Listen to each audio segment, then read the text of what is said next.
தேன்கொடு தித்திக்கும் வார்த்தை, தூய அன்பின் துவக்கம். பாவ இருளில் இருக்கும் இடம் தெரியாமல் இருந்த எண்ணில் வீசியது அந்த வெளிச்சம்.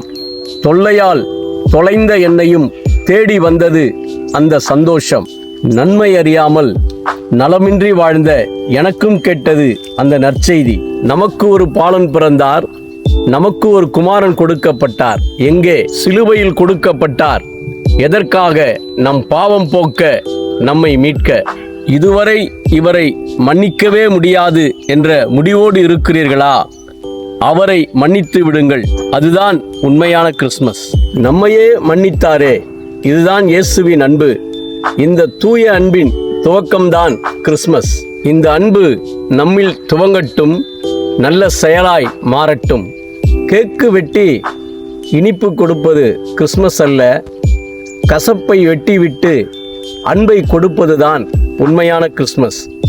இந்த வார்த்தையை கேட்கிற அத்தனை சகோதர சகோதரிகளுக்கும் என் இனிய கிறிஸ்மஸ் புத்தாண்டு நல்வாழ்த்துக்கள். God bless you. Thank you.